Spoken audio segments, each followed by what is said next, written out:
নমস্কার। গুরু কৃপাহি কেবলম। আমি মঙ্গল রত্ন বা মঙ্গলের দোষ বা মাঙ্গলিক দোষ, যেসব জাতক জাতিকারা মাঙ্গলিক দোষ আছে বা মাঙ্গলিকের জন্যে অনেক রকম অসুবিধার মধ্যে আছেন, অথবা যাদের মঙ্গল গ্রহ খুব খারাপ আছে, তাদের উদ্দেশ্যে দু চারটি কথা বলছি, মন দিয়ে শুনুন। মাঙ্গলিক দোষ থেকে মুক্তি লাভের জন্য যে কোনো উপায়ই অবলম্বন করুন না কেন, একই সঙ্গে নিয়মিত মঙ্গল স্তোত্র পাঠ করবেন। এই স্তোত্র পাঠ করলে মুক্তি লাভ ত্বরান্বিত হবেই হবে। সাধারণ জাতক জাতিকাদের নিয়মিত এই স্তোত্র পাঠ করলে মঙ্গলদেবের কৃপা লাভ করতে সক্ষম হবেন এবং শুক্লপক্ষের কোনো মঙ্গলবার থেকে এই স্তোত্র পাঠ আরম্ভ করলে শুভ হয়। এছাড়া 2 নম্বর পয়েন্ট আপনাদের বলবো, মঙ্গল রত্ন ধারণ কখন করবেন এবং মঙ্গল রত্ন ধারণ করার কয়েকটি নিয়মও আপনাদের আমি জানাচ্ছি। মঙ্গলদেবের প্রধান রত্ন হলো, আপনারা সকলেই জানেন, প্রবাল, যেটাকে ইংরাজিতে বলা হয় রেড কোরাল। যদি রত্ন ধারণে ইচ্ছুক থাকেন, কোনো জাতক জাতিকা যদি রত্ন ধারণের ইচ্ছুক থাকেন, তবে 10 থেকে 15টি প্রবাল সোনা, রূপা অথবা তামার আংটিতে বাঁধিয়ে নিয়ে ধারণ করুন। বোঝা গেল?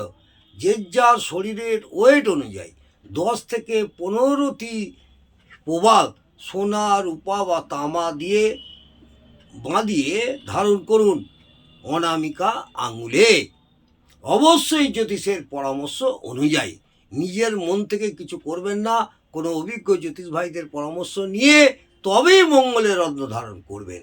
যে কোনো শুক্লপক্ষের প্রথম মঙ্গলবার সূর্যোদয় হওয়ার পর, মন দিয়ে শুনুন, যে কোনো শুক্লপক্ষের প্রথম মঙ্গলবার, যখন তখন মঙ্গলের রত্ন ধারণ করা উচিত নয়। যে কোনো শুক্লপক্ষের প্রথম মঙ্গলবার সূর্যোদয় হওয়ার পর দুধ, গঙ্গাজল, মধু এবং চিনি মিশ্রিত করে আংটিটিকে ডুবিয়ে রাখুন। এরপর মঙ্গলদেবের নামে 5টি ধূপকাঠি জ্বালিয়ে দিন। এবার মঙ্গলদেবের এবং হনুমানজির কাছে প্রার্থনা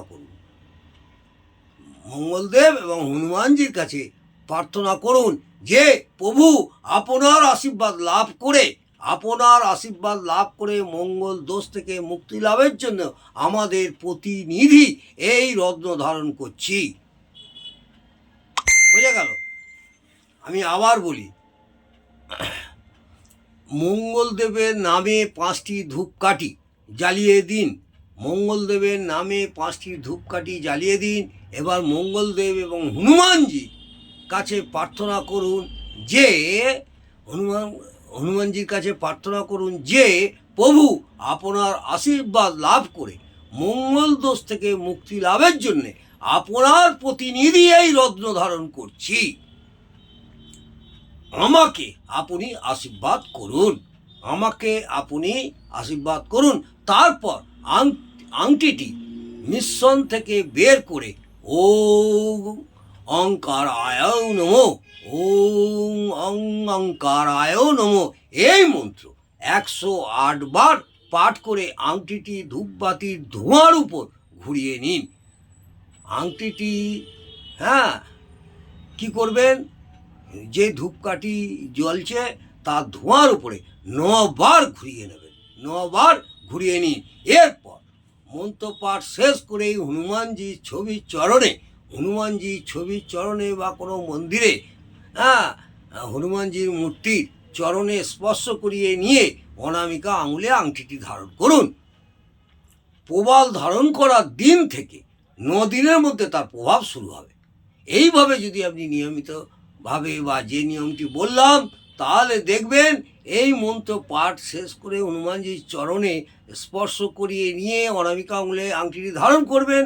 প্রবাল ধারণ করার দিন থেকে, মনে রাখবেন, যেদিন ধারণ করেছেন সেই দিন থেকে 9 দিনের মধ্যে প্রভাব শুরু হয়ে যাবে এবং শুরু হবেই হবে। প্রবাল ধারণ করার দিন থেকে 9 দিন আপনারা বুঝতে পারবেন দিনে কতটুকুনি আপনাদের কাজ হচ্ছে। সাধারণত 3 বছর 3 মাস 3 দিন পর্যন্ত এটি প্রভাব দান করবে, তারপরেই কিন্তু নিষ্ক্রিয় হয়ে পড়বে। বোঝা গেল? সাধারণত এই প্রবালটি 3 বছর 3 মাস 3 দিন পর্যন্ত এই প্রভাব দান করবে, তারপরেই কিন্তু নিষ্ক্রিয় হয়ে পড়বে ওই আপনার রেড কোরাল অর্থাৎ প্রবালটি। যদি আর্থিক স্থিতি শক্তিশালী হয়, যদি আপনাদের আর্থিক স্থিতি শক্তিশালী হয়, তবে আবার একটি প্রবাল ধারণ করুন। অন্যথায় পুরাতন আংটির প্রবালটি ঋণাত্মক শক্তি দূর করিয়ে পুনরায় শুদ্ধ করিয়ে নিয়ে ধারণ করুন। যেভাবে আগে করেছিলেন, পূর্বে যেভাবে করেছিলেন, ওইভাবে আবার ধারণ করুন। তবে সর্বক্ষেত্রে প্রবাল রত্ন প্রতি 6 বছর পরে পুনরায় নতুন ধারণ করা প্রয়োজন। একটা প্রবাল দীর্ঘস্থায়ী নয়, এটা মাথায় রাখবেন। প্রবাল রত্ন ধারণ করতে গেলে এই নিয়মগুলো মানতে হবে। যদি মানেন, দেখবেন মঙ্গলের কুপ্রভাব থেকে এবং যারা মাঙ্গলিক দোষ আছেন যেসব জাতক জাতিকারা, তাদের আশা করব এইভাবে নিয়ম অনুযায়ী যদি করেন, তাহলে অবশ্যই আপনাদের সুফল হবেই। এবং মঙ্গল স্তোত্র পাঠ প্রত্যেক মঙ্গলবার করবেন, হনুমানজির পুজো দেবেন, মঙ্গলবার নিরামিষ আহার করবেন। যেসব জাতক জাতিকাদের মাঙ্গলিক আছে অথবা মঙ্গলের কুপ্রভাব আছে বা মঙ্গলের দোষ আছে এবং মঙ্গল নিচস্থ হয়ে আছে, কিন্তু বারবার বলছি কোনো অভিজ্ঞ জ্যোতিষ ভাইদের দেখিয়ে তাদের পরামর্শ অনুযায়ী করবেন। আজকে এই পর্যন্ত। যদি ভালো লাগে অবশ্যই কমেন্টে জানাবেন এবং একটা সাবস্ক্রাইব এবং লাইক করতে ভুলবেন না। নমস্কার, জয় মা তারা, জয় বাম, জয় তারা।